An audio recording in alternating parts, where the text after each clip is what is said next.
Just for vacation. Vacation. Yeah? Because we had nothing to do. Damn. Vacation. And I remember too when I got there. I'm enlisting. Huh. What's up? You telling me your love, my style. We would do swimming in the oceans and carry the boats over our heads and running. I would drown. What's up? You telling me your love, my style. And my father, my grandpa, thought I got drafted. So when I was leaving the week before, he was like, "How much is it going to cost me to get you out of this?" I go, "Dad, I volunteered." What's up? You telling me your love, my style. Hello, everyone. Welcome to another episode of Another Monday. I'm your host, Anthony, and we're being welcomed by Danny Mercado, ex-U.S. Marine Gunny. Thanks for coming on the podcast today, taking the time. What got you into the Marines? How prideful are you to have that past? I always wanted to serve. It was in my nature to serve.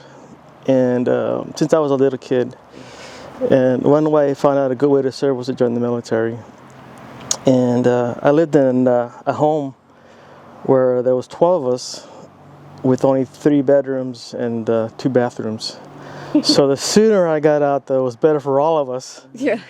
And Create more space. So at 17, I joined the Marine Corps.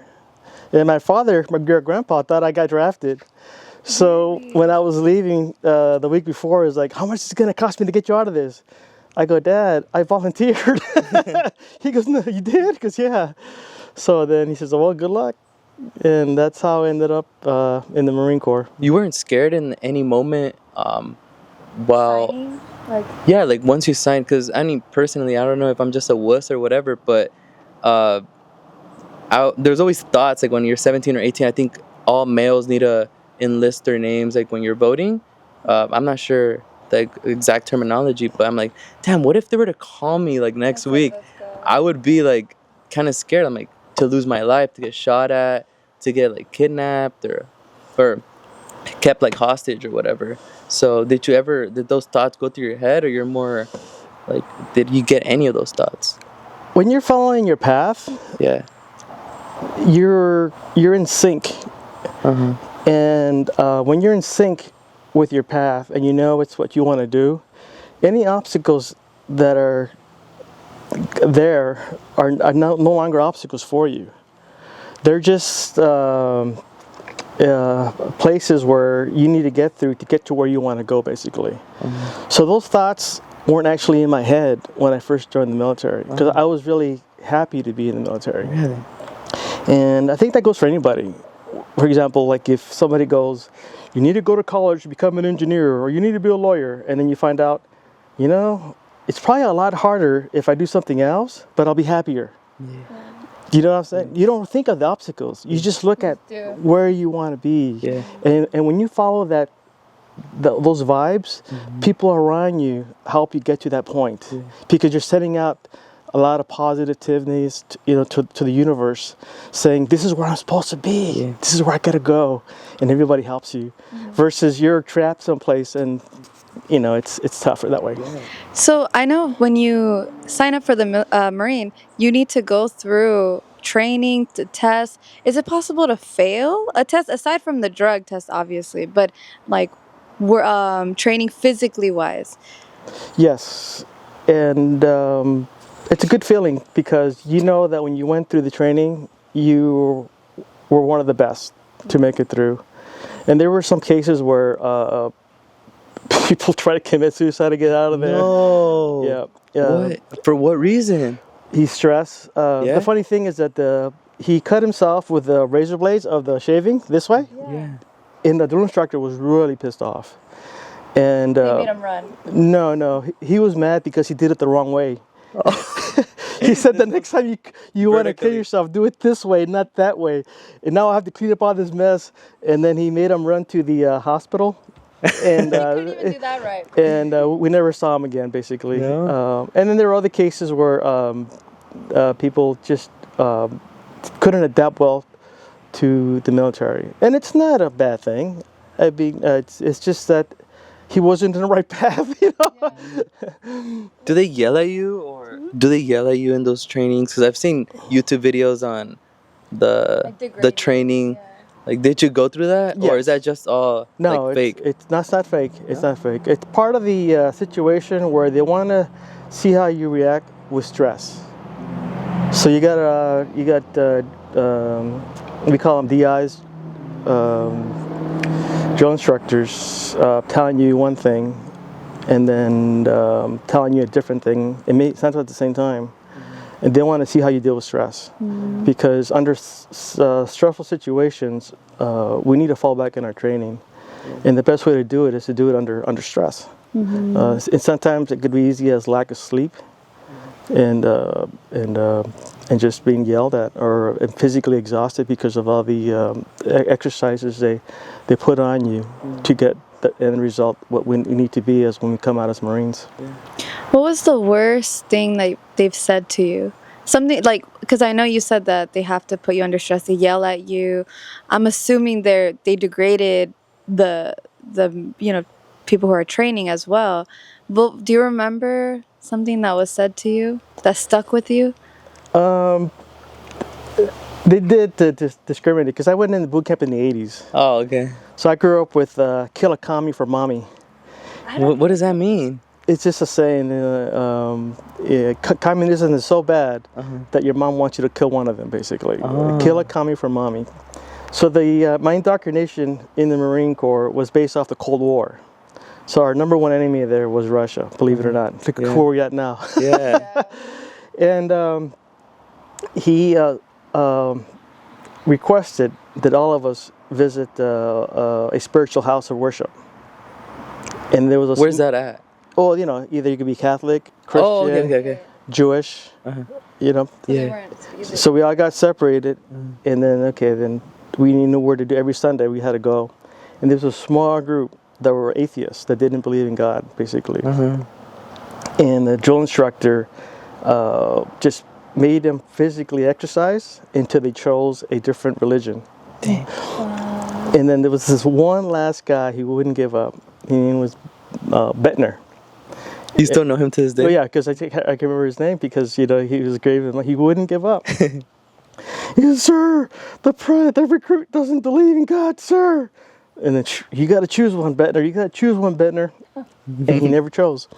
So they finally told him, Bettner, you're going to go to Catholic Mass this weekend, the following weekend Protestant, the third week Jewish temple, and then at the end of those, you just choose one and you go. You understand? Because there's no, because he believed that anybody who did not believe in God was a communist. So that's one of the moments that I remember about, and besides other stuff that I went through that stuck in your head. Yeah. Do you have any, I don't know if you want to share any like war stories or something that stuck with you to this day? Like, first of all, I didn't even mention what wars you served on. So what wars were you a part of? I wasn't, wars, conflicts, the same thing. Yeah. The first one was in the Philippines in 1986. It was during the Aquino crisis, the People Movement. I was in the headquarters communications in Okinawa, Japan. And I went to my first sergeant because, I didn't sign up for this bullshit. I need to do something, So they had just got back from Korea, so I missed Korea. So he goes, all right, I'll make sure you go somewhere, Mercado. And he sent me to the Philippines. And it was a moment in my life where I felt like a Marine because we went there on the boat, and then we went off the sides on the nets, like the Mike boats, And I was like, this is it, And then we got on the Mike boats, we float around, everybody gets together, and then we all float towards the shore. The ramp goes down, boom. We go out there, and there's kids there selling us Cokes, walking us over. So I was like, what the heck's going on? Is that what I expected? But it was a situation where I was deployed, basically, and it turned out that it was actually a peaceful movement, so I wasn't really needed there. So instead of doing what I was supposed to do, I ended up spending a couple days there, and then they were going to send us all back home. But the Navy made sure that our ship broke down. Why? To stay there longer. So then the part they needed had to come from the continental United States. So we stayed there like another week and a half in the Philippines. Basically, Having a good time. Yeah, just for vacation. Vacation. Yeah. Because we had nothing to do. Damn. Vacation. And I remember too when I got there, I'm enlisting. it was they told us we were in a platoon, right? It says, all right, everybody look to the left. We all looked to our left. This is where you can't go. Everybody look to your right. We all looked to your right. Everywhere there's you need. There's movies there. There's places to go, buy food, whatever. This is where you're gonna stay. No one's going. Look to your left. Over there. Okay, you got it? Yes, we got it. So then after the formation, I started walking towards the right. Yeah, right. And then there was an old staff sergeant. He goes, luckily he liked me. He goes, Mercado, where are you going? I says, where you're supposed to go, following orders. He goes, follow me. And I followed him to the left, and we never came back. We had to go back home. And then later on, they started letting people go, But it just experiences that I had with those great moments. Well, going back to the original question, that was my first conflict. Yeah. My second conflict was in Bosnia-Herzegovina. The war hadn't even ended a year yet, and the unit that I was with needed volunteers to go, and I got volunteered to go, luckily. And this is back in 1996 that I got called back. I didn't hit country till 97 of January, and it was that was a moment where I learned a lot from humanity, and what I learned about humanity is the unhumanity that we are, whatever humanity means. I remember reading somewhere about the human species, and then there was the what do they call the caveman? The Neo. But anyways, the genocide. Oh yes, yes. The genocide that I was able to witness firsthand, not the actual, but the afterwards of it, how neighbors started killing each other. Wow. Just because they were Bosnians. Yeah. Because they were Serbs, or they were Croatians, basic backgrounds. And then there was Catholic, and then there was Greek Orthodox, and then there was the Muslims. And it was just a horrible experience as far as spiritually and mentally to come back with that. Yeah. It reminded me of going to World War II Europe and seeing all the destruction just after the war ended. Right on there. Luckily, nothing else happened, but I did have to be careful for landmines. Yeah. And always be watchful, because you never know, because there were a lot of weapons out there still.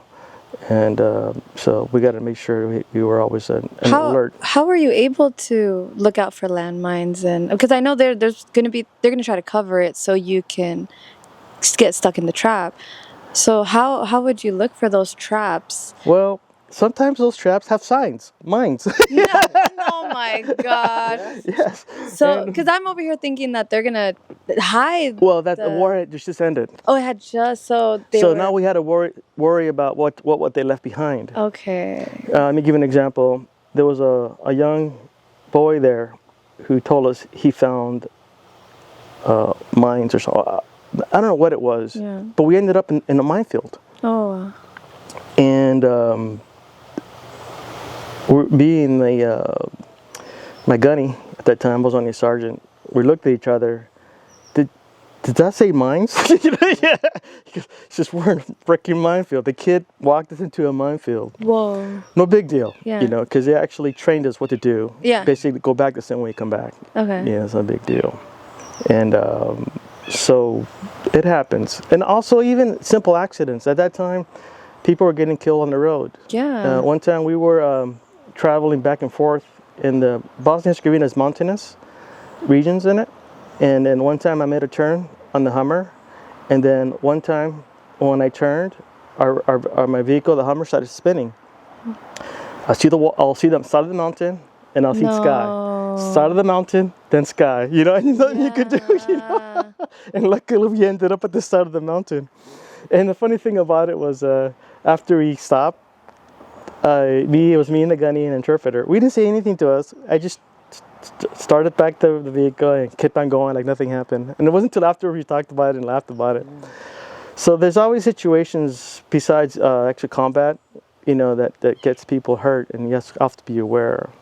But when I got back from Bosnia, I came back with spidey senses because I was always, my peripheral vision got even lot good. Yeah. I remember doing things, and when I got home to LA, I got so good at it when I was in country that I was able to predict the future. Really? Yes, I would look at things and I would know what was going to happen, good or bad. And that's how observant you had gotten. And I remember helping a friend out that way too. And he thanked me later afterwards. He says, Danny, it was a neighbor of mine, Larry Wallace. Yeah. He was a poet and an artist and a scriptwriter that lived next door to us. Larry Wallace, good man, a good man. He was from New Orleans, and I knew something was not right, and I told him, and he later on told me, thank you. Yeah. So it took me a long time to settle down after that, because when you're alert all the time, that's your new normal, to being alert. And I came back with a little PTSD, even from Bosnia, even though I didn't get shot at or anything like that. It's the things you see, right? Yeah, it's the things you see, and then I was making sure, I was being aware and all that. Especially having to worry about the mines. So I got back, went back to my civilian world life, because most of my deployments, actually, my first 4 years I was active duty, and then the last 13 years or more was in the reserves. So I actually became a gunnery sergeant in the United States Marine Corps Reserves. Oh. And every time I would deploy, they would promote me to the next rank. Wow. But going back to, you mentioned PTSD, could you describe what that looked like for you? For me, I would react without thinking. And a lot of times that got me in trouble, especially at work. But I was able to recover from Bosnia, real good, and I had a successful career. I worked as an officer in the bank, and it wasn't until that I went to Iraq in 2004. And the funny thing about Iraq was that my wife had asked me, please never go with deployment again. It's too much for me to handle. And I said, sure. So I promised her, I said, I will never volunteer back. So when 9/11 happened, I had just got out of unit, it's called Force Recon, but at Reno, 4th Force Recon Reserve Unit. And those guys are really high speed. Yeah. I mean, those guys are the front of the front, basically, on the eyes and ears of a infantry battalion, or even a platoon. And for some reason, the universe said, this is not your place, and took me out of that situation. I had to take her grandmother back to the Philippines. So I had to leave the unit to do that. And then going back to the universe, in your path, if you don't follow your path, things happen to you to put you back on that path, good or bad. When I got out of the Marine Corps active duty, I wasn't sure if I did the right thing or not. Because I really loved being in the Marine Corps. So as I was driving Grandpa's van, because I was full of my stuff, remember the yellow and black van we had? Packed it all up, full of my gear, I'm driving out, I make sure I got gas, and I drive off. And before I reached the exit, I ran out of gas. What? The gas was wrong. The indicator showed that it had gas, but it had no gas in it. And that was the first and last time that ever happened in Grandpa's van.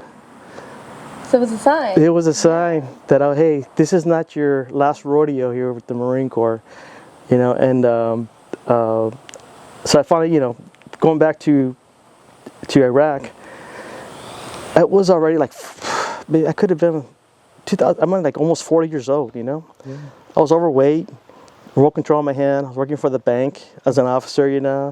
This is. I guess I missed this one, Plus, my wife told me not to volunteer. And I got the call in 2004. How does a call come? Like, it goes ring. Really? Back in the day before cell phones? Before these puppies? Wait, so what exactly, do they just, hey, Mr. Mercado, we need your services now. Yeah. Do you want to go or not? Or do they give you an option Or they tell you. I told my wife I didn't have an option. But yes, you always have an option because I was out of contract. I was out of everything, you know. And the sergeant major says, "All right," I says, "We'll be in contact. I'll start the paperwork now. I'll get your presidential orders, and we'll be good to go." And he hangs up. So this was 2004. So I think the war, 2001 was 9/11. So 2001, 2002, 2003, a lot of Marines and service members have already gone there 2 or 3 times already to Iraq. That was too much to ask for somebody. So now they were getting people like me out to see if they want to volunteer, to help, cover the ones that, did already their time. And so I started running, getting back in shape, and I thought, you know what? When me one of my friends bullshitted me, just ready to go, And then my wife was like, "Why are you running?" "Oh, I just want to stay in shape, She says, "You don't even like to run." I know. But it was to train. Just in case. Yeah. And then one day I got home from running and my wife was looking, her face, you got the look, like, hey. And she goes, I got a message on the answering machine. And I go, and? Something about Iraq. Oh no. My God. And then I told her, I says, "Honey, you told me, never volunteer, but if they call me back, I'm out." She says, "That's right." So I was out. Wow. Back in. How long? Huh? How long were you away during that time? Or About a total of 9 months. So 9 months you're out of the country and then you come back for 3, or how do they have that? What? It might have been 10 months, but I spent a month training. You don't just go over there. Yeah, definitely. We do training. We do reenactments of what could happen. We set up our operating procedures, SOPs, and then it took us a while to get to in country. Yeah. So I think I called up like in July. I didn't get to Iraq until August. Wow. August. Damn. Do you think the timing was brutal on you, or like the 1 month? Like the 1 month of training and the 9 months being out of the country? I know this is probably dumb to say, but did you miss being home, or did you like being there? No. Once I get deployed, I'm where I'm supposed to be, and it's almost like tunnel vision, right? Like this, like you're there. I'm there, and this is my life, And then I was hoping my wife was pregnant. That way she'd have something to do, but she wasn't. Because I was like, that'll get me off the hook, Yeah. But I will tell you this: I got married in '97. Mm-hmm. So when I deployed to Bosnia, never in my life this ever came across my head that I was ever getting killed. But when I got married and I got deployed, I was like, I can get killed because you think about it, because it's no longer you. Yeah. It's 2 of you now, or 3 of you, or 4 of you. So your train of thought has to really readjust to make sure you're doing your job correctly. Yeah. And for me, it was having a wife. I've never been deployed with a wife ever, so that was kind of interesting for me the first time I got deployed. You had mentioned that when you had gone to the Philippines, everyone was really like welcoming, right? So I'm sure you have, can you tell us about an area where you went there and you weren't wanted there? In the Philippines? Or no, in any area. Oh, in any area. Oh, that's Bosnia, Herzegovina. Yeah, like where they were, what would they do? They would just make it harder for us to do things. I had situations where there was a water source that needed to be opened up, and the reason why it wasn't fixed was because if they did that, they would encourage Muslims to go back to their homes. So I believe it was the Serbs didn't want to fix it, so I had to deal with that, and I was able to talk my way to get it opened up. Do you remember how you went about it? Yes. The night before I was drinking too much. So I showed up to the meeting with a can of whip ass. Because I was still buzzed from the night before. Yeah. Because what happened was I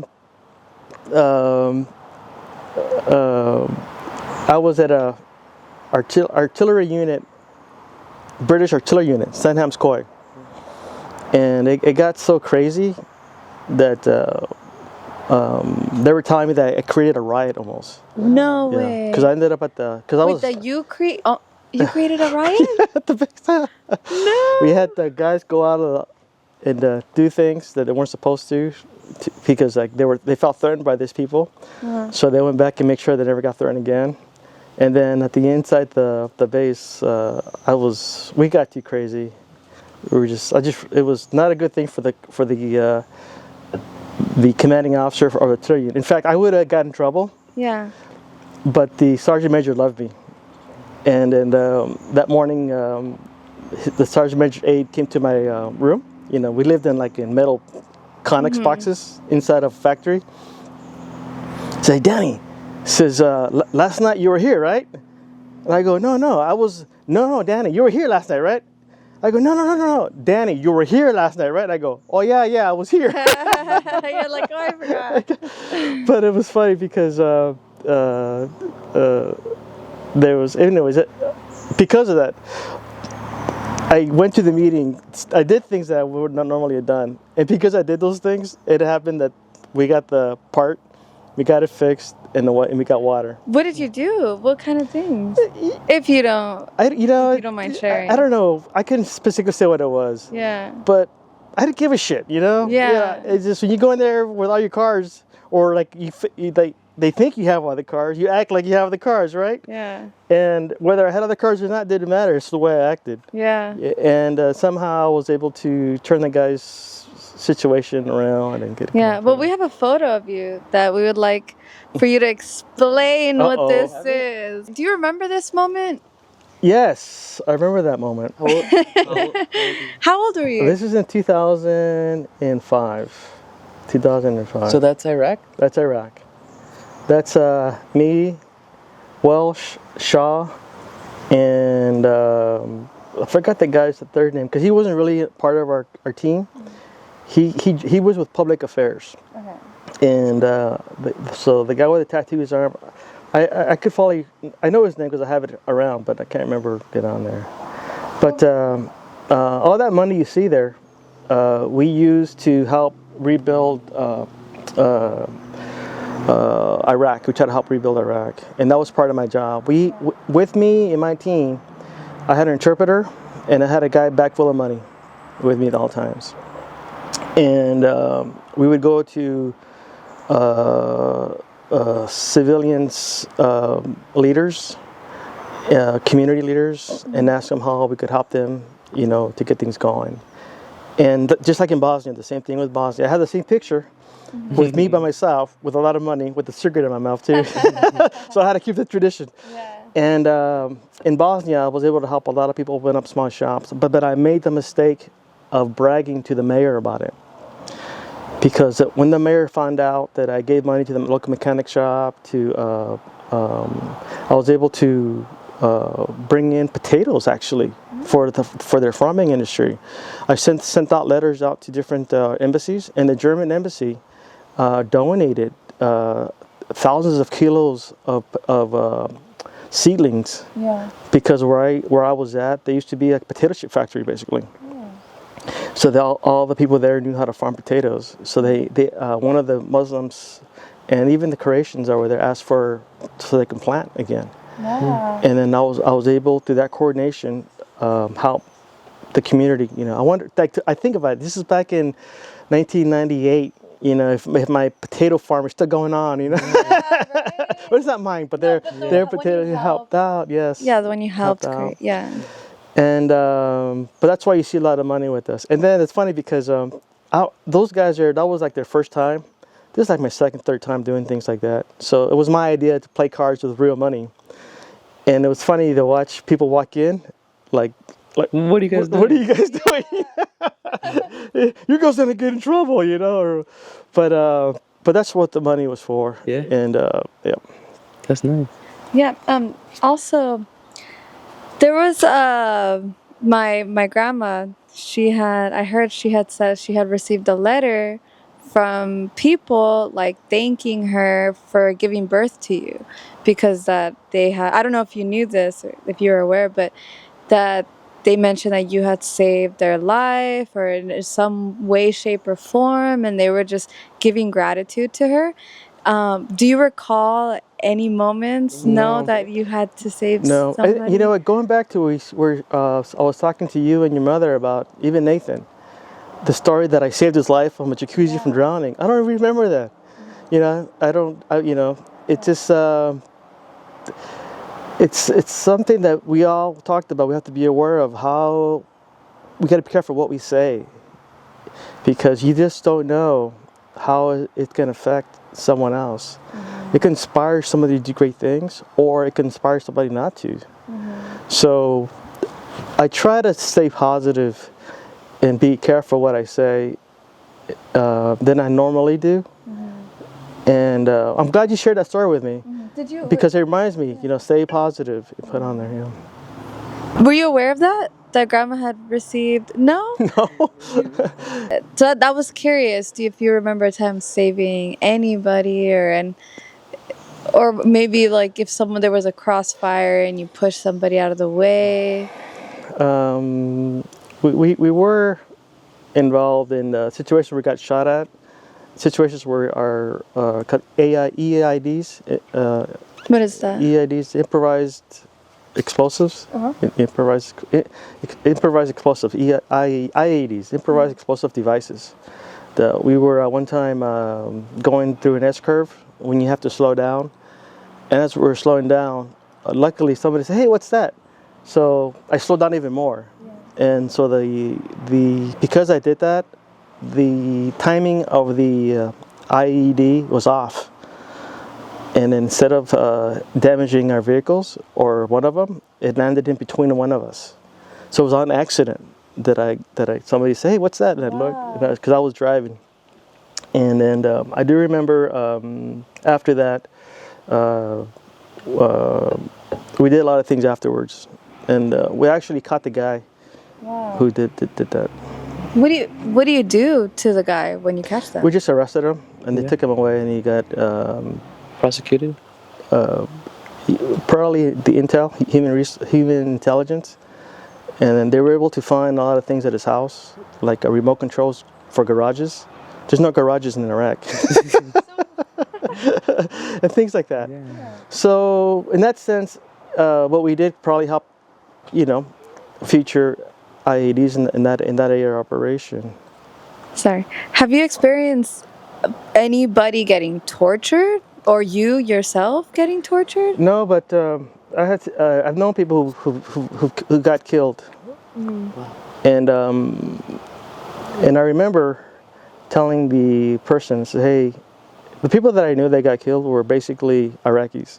One was helping us, and he asked for a gun, and I told the guy, give him a real gun, you know, but they gave him some stupid ass antique crap gun. No, they didn't give him a real gun. No, I think it wouldn't matter anyway. Yeah. But he was killed.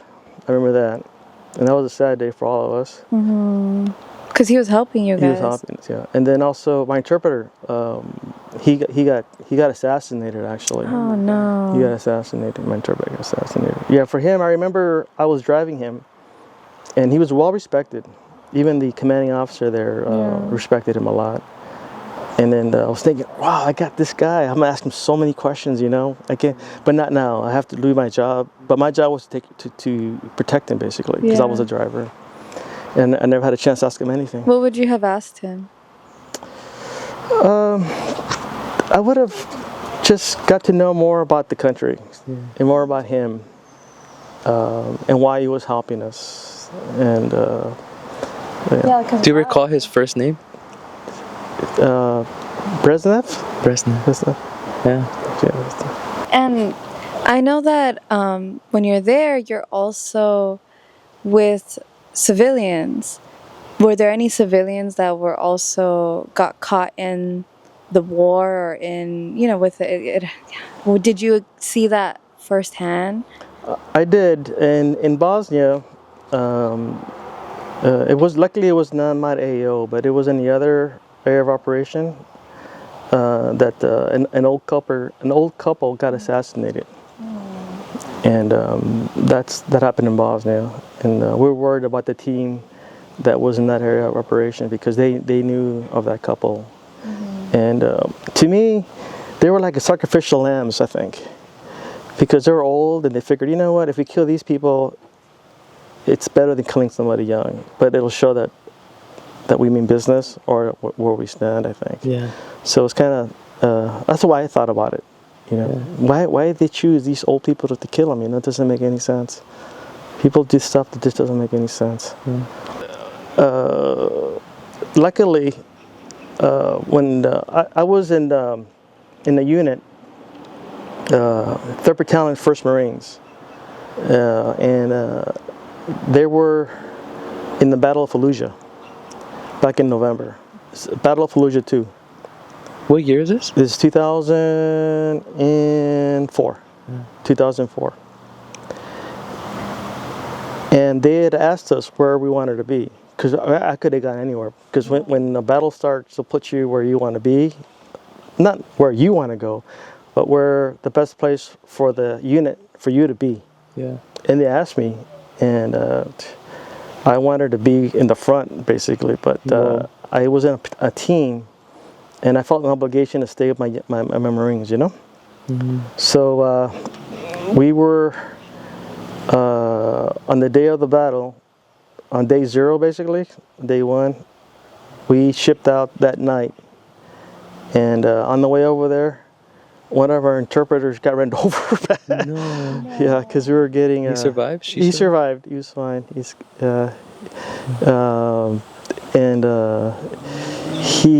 When we got to where we're at, we ended up at the train station. And at the train station, we were being mortared every day, or rocketed every day. Wow. And the train station was the line of departure. So once you pass the train station, you had to be very, very careful, because at that point you're actually shooting people, you're shooting you back, not just mortars or rockets coming at you and stuff on there. And being there, just being back there, I seen people get killed in front of me. And part of it was because whenever a helicopter would come in to pick up the dead or wounded, and you know they were dead because they're green. And then in one of those moments, there was an armored vehicle sitting out there, and I'm thinking in my head, hey, that's stupid, because he's sitting where the helicopters land, and whenever they land, they shoot mortars or rockets there. And then right before I thought that, we got hit by a mortar barrage, and then the next thing I know, the corpsman's walking around picking up body parts, the boot and stuff like that. On there, because he was exposed outside and put on there, and then we were inside of an armored vehicle, and so we were able to. We got really good at knowing where the rockets and mortars were going to hit just by the sound. Just by the sound. How would you hear by the time you hear the sound, could you navigate, like in 13 seconds it's going to hit here, or like, is that what you're trying to... Like, you're right. For example, if I hear it, I know to hide here, not there. Okay. And if you hear it, it's a good thing. It's the ones you don't hear. It's a bad thing. Yeah. And I've been in that situation too. Yeah. Where you get hit, and then you see the light first, And that's it. and then you hear it afterwards. Wow. Yeah. So Those are the dangerous ones then. Yeah, those are the ones that kill you. And and it wasn't anything in combat. I got struck by lightning. Damn. In Florida. Well, Yeah, Kelsey, and you were mentioning it on the car drive. How did that happen? Like, what do you feel when you get struck by lightning? I was with the artillery unit in reserves, and I was in Florida, and I was at Antenna Hill, where we shouldn't be. But I've never been to Florida. So you're exploring.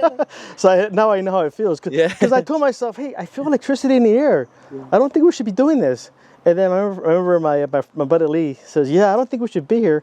And he turned the little crank on the radio, on the phone. And 1, 2, boom. It fried the radio inside out. I remember Lee doing a twist in the air, and I got knocked to the ground. Wow. And it was scary because when Lee got off the ground, his whole face was burnt looking. No.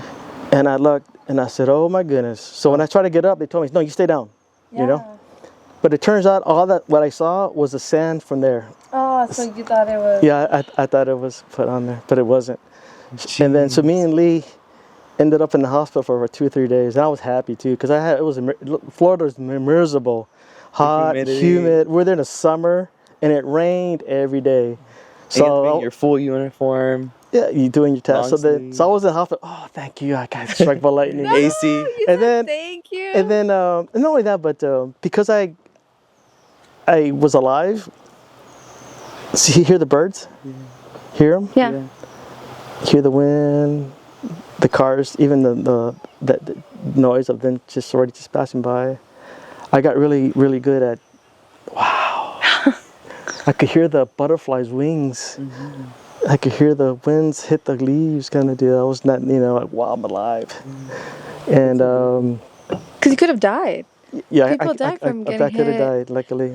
I heard you got struck twice by lightning. Is that true? Or it's just once? Just once. Okay. And there's a funny story to that too, was that when the doctor says, Danny, you didn't get struck by lightning. I go, no, I sure felt like it. Something. He goes, what probably happened is you scraped your back against the tailgate of a vehicle or something. No. And I was like, okay, if you say so, but But then... So they couldn't believe it. Because they were looking at my boots. Because what happens with electricity is, with Lee in the radio, they can see where the lightning strike. Because it hits you at one point, and then it goes out the other point. Yeah. And then with me, they couldn't find anything. And what happened was, when I was taking a shower, I had like 3 burn marks here and a burn mark here, right? Yeah. If I had looked at my boxers, I would have saw the marks too, Yeah. Because, my boxers, oh my goodness, the same marks I have on my shoulder, they're on my boxers, know? And it wasn't until I put soap on my butt, and then I go, hey, Doc! He says, what do you want, Mercado? I found the exit wounds, because, when you put soap on open wounds, it starts burning. Yeah. It starts burning. So that's how And then he came over and says, yeah, Mercado, you got struck by lightning. That's so funny. Wow, I can't imagine getting struck by lightning. Yeah, that's insane. What you're telling is real, but growing up, I would watch movies and stuff. How real are those movies that, like The Hurt Locker? I don't know. Is that what it's called? I'm not sure. All those war movies, are they real to some degree, or they're 80%, 90% fake, or 100% fake? It's funny you say that, because one of my favorite movies I used to watch when I was a kid was Eddie Murphy's movie. Which was Eddie Murphy was a World War II hero, the most decorated soldier, one of the most decorated soldiers in World War II. And it was called To Hell and Back. And it was a 1950s film. And when you see it, even my friend says, I only watch real movies, Well, so let me tell you something about this movie. The actor there was actually there. It's actually Eddie Murphy playing himself. And he had a choice of picking who was his best friend was. And he picked the actor that best depicted his best friend. So then my friend watched it, knowing that it wasn't just a fake movie. And but then it has to be tailored down like to 1950 styles. Yeah. Right? So Korean War? No, it was era? World War II. Oh, World War II. World War II. And then and I would have known that because I have his autobiography book, and I read what he went through. And so when I remember watching the movie, because a lot of the stuff that were in the book were in the movie. Yeah. But in the book, it really shows the trauma. Yeah. Of it all. Yeah. So you'll see in the book the actual interpretation of the author, basically, almost more authentic than a movie, because you could see a scene in a movie and interpret it through your life experiences. It may not be what he intended it to be. Yeah. So that's the difference between the movies and actually being there. Yeah. And I think they've done a pretty good job. Like we mentioned Hurt Locker. Yeah, I think that was one of them. I remember seeing it, and it's pretty realistic. And then there was also like the Pacific. and there was a Band of Brothers. Now, those type of movies were real people who were actually there were part of it, put it on their stuff, versus other type of movies. So there is some truth. And the funny thing, when I came back from Iraq, I couldn't watch any movie that people got killed at first.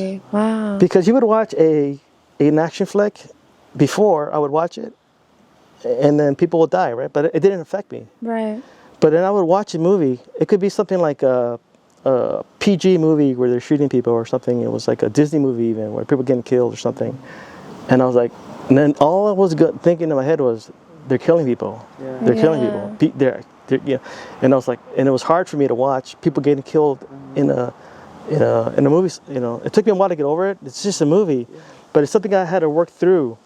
Because I was in situations where people were actually getting killed. Yeah. And it's traumatic. It's traumatic. It's traumatic because like you don't realize in watching a movie. Yeah. That wow, we're just people are watching. we're just watching it. You know, she's a Yeah. superhero. She's kicking ass. She's killed. we're like, damn, she just killed 10 people. Kill that person. And I was like, and I was like, damn, she's killing people. You know. It's just, So with that, what advice could you give people who do have PTSD post-war and who are worried? Because there are some people who don't get over it, and it's like it really affects their life and their family. Like how were you able to overcome that? never get over it. You never get over it. You never get over it. You just make it part of your life and make it a positive part of your life.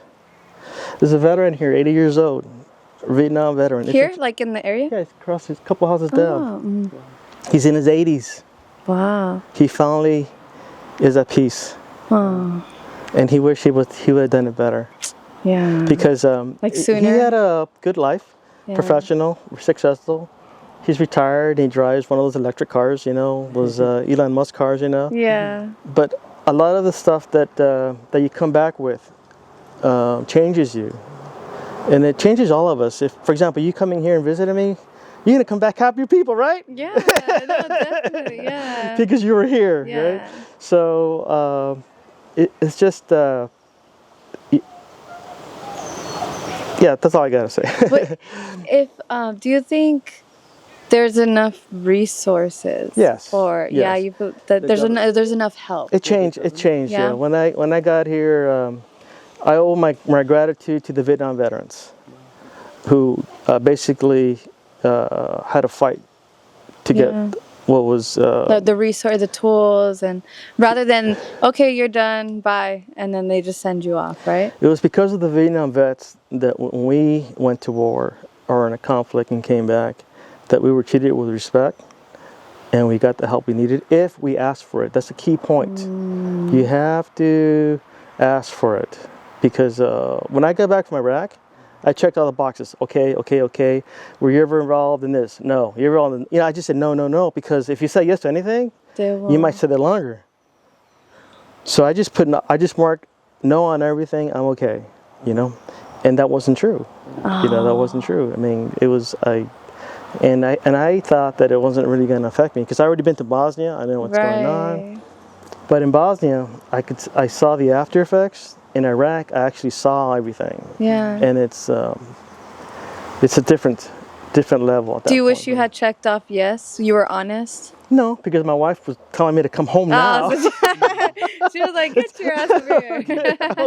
What are you doing Yeah. over there? I go, honey, they're going to send me to the martial arts school.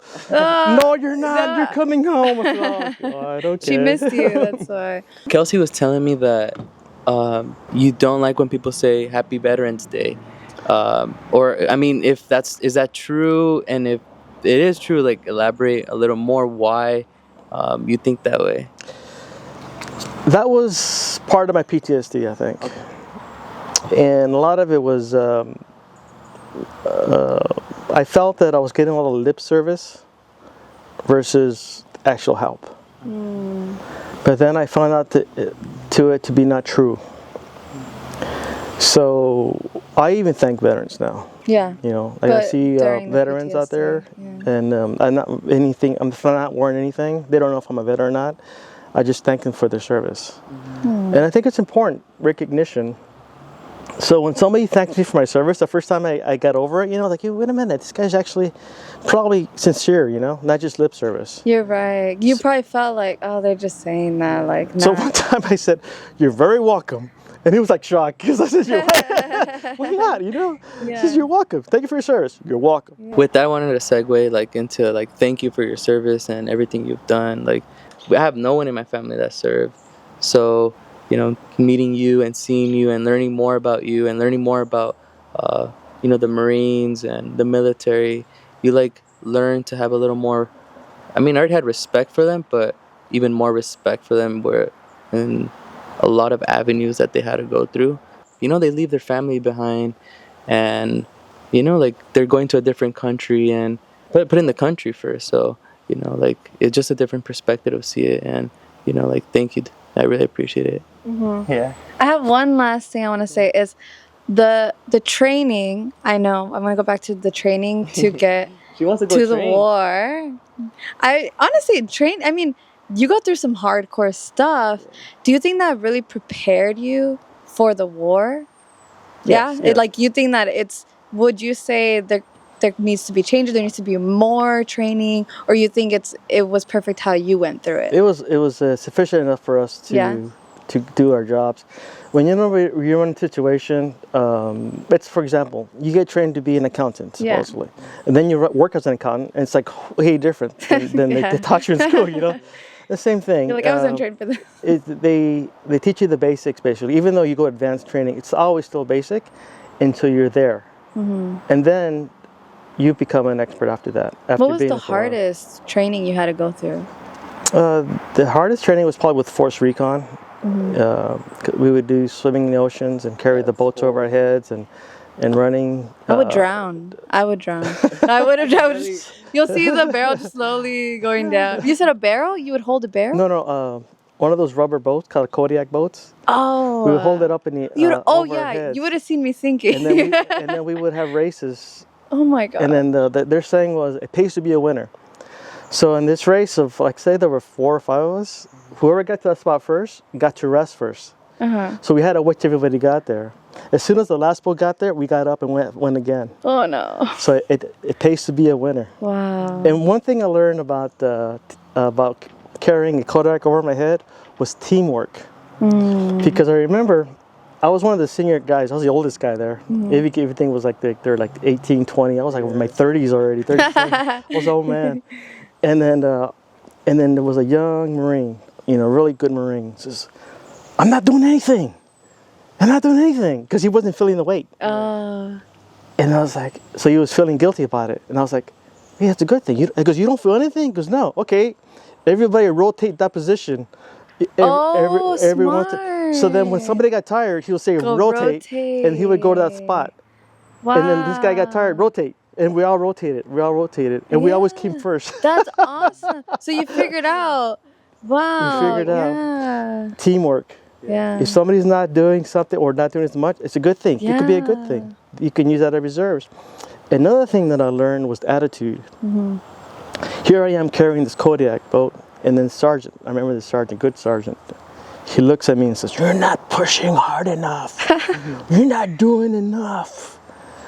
And I'm thinking in my head, is this guy crazy or something? I'm doing, he was like psychologically messing me up. But then I'm thinking in my head, I learned is that I am doing my best, right? Yeah. So don't worry about it. Let it go. You let it go, So if someone tells you something, like, you need to do this, your first gut reaction is to, like, I'm doing it because, and now I try to look at it as I just say yes, yes, and then I just, instead of, or ask him, what is it the part? The sergeant, I wouldn't ask him anything, he would knock me in my head. Yeah. Wait, would they hit you? Would they hit you? No, but I just, okay. he was. Yeah. And so it's always like, sometimes I try not to react. I try to more like stay positive with the whole thing put on there. And if he feels I'm not doing enough, then maybe I'd look like I'm not doing enough. Yeah. And just keep on going. You're like, I guess I'm not. Is there, for those that want to join the Marines or who are barely starting their Marine journey or in whatever, like they're part of the Navy or Army, whatever it could be, what piece of advice do you give them to maybe they're not in the right spot right now, that they probably feel mentally to they're I don't know, they're probably where that guy was in boot camp and he wanted to commit, suicide, and there's probably multiple of those people there, and they just need that words of encouragement. Like, what do you say to them? My best friend joined the Marine Corps. I told him not to do it.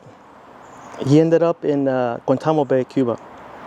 And back then, that's the front lines. Wow. Because the enemy is just over the fence. So their training is real patrols, basically. And then there's nothing to do there sometimes because you're in an island, And he wrote me a letter. He says, Danny, this place sucks. F the Marine Corps, I don't know what I'm here, how I get, because, it was just mentally draining. And I wrote him back. I said, nothing in this world is perfect. Nothing. But I've never seen a more perfect animal than the United States Marine Corps. And that goes the same thing with our country. No country is perfect. I've been all over the world, and I've never seen anything more perfect than our United States of America. People take it for granted. Yeah, people do. They do. Yeah. But no, it's a lot that I'm just very proud of you. Yeah, I really am. This is my uncle. For those of you who don't know, he's my uncle. So yeah, I'm proud of you too. Thank you. You? Yeah. He's like, I'm barely getting to know you. He's like, you need to do boot camp. This isn't about you right now, but no, yeah. Thank you so much for everything and for getting onto the podcast, and we really enjoyed talking to you, learning more about your story, and but thank you. Peace.